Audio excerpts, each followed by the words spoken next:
चलिए आज एक बहुत ही जानी पहचानी लेकिन हर बार कुछ नया सिखाने वाली कहानी की दुनिया में चलते हैं।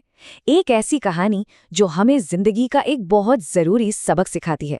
तो बस तैयार हो जाइए इस सफर के लिए। बहुत समय पहले की बात है। ये शब्द सुनते ही लगता है ना कि बस अब हम किसी और ही दुनिया में कदम रखने वाले हैं। तो चलिए दरवाजा खोलते हैं और देखते हैं कि इस कहानी के अंदर क्या छिपा है।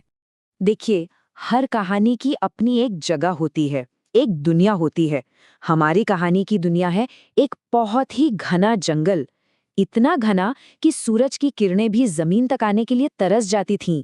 जरा आंखों के सामने लाइए एक बहुत बड़ा जंगल, जहां तक नजर जाए बस ऊंचे ऊंचे पेड़ ही पेड़ हैं, मानो आसमान को छूने की होड़ लगी हो। हमारी कहानी की शुरुआत बस यही से होती है। और इस घने जंगल के ठीक बीच में हमारी कहानी का जो सेंटर पॉइंट है, वो है एक बहुत ही पुराना बरगद का पेड़। ये सिर्फ एक पेड़ नहीं था, समझ लीजिए, ये इस जंगल का एक खामोश गवाह था, जिसने न जाने कितने ही साल, कितने ही मौसम आते जाते देखे थे। अच्छा, तो ये पेड़ यूं ही खाली नहीं था, इस पर कोई रहता भी था। चलिए अब मिलते हैं उस किरदार से जो इस पुराने बरगद को अपना घर मानता था। तो इस पेड़ पर रहता था एक कौवा, लेकिन ये कोई ऐसा वैसा आम कौवा नहीं था। इसकी एक खास बात थी, या यूं कहें एक बहुत बड़ी खराबी। वो था इसका घमंड।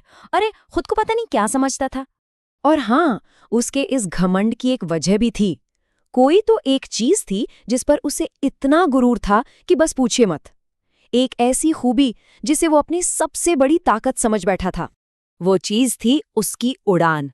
अरे वाह, क्या उड़ता था! हवा में ऐसे करतब दिखाता, ऐसी रफ्तार पकड़ता कि बस उसे तो यही लगता था कि ये पूरा आसमान उसी का है और वो इस आसमान का राजा है। वो सिर्फ उड़ता ही नहीं था, उसके दिमाग में तो हमेशा यही चलता रहता था कि भाई इस पूरे आसमान में मुझसे तेज, मुझसे बेहतर कोई उड़ ही नहीं सकता। यही सोच, यही यकीन उसके घमंड की जड़ थी। तो कुल मिलाकर तस्वीर ये बनती है कि हमारे पास एक कौवा है जो बहुत घमंडी है।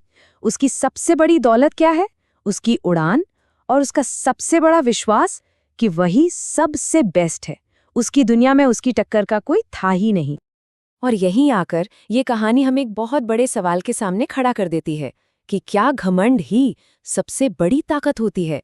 जिस एक चीज पर हम सबसे ज्यादा इतराते हैं, क्या वो हमेशा हमारी ताकत ही बनी रहती है? सोचने वाली बात है ना?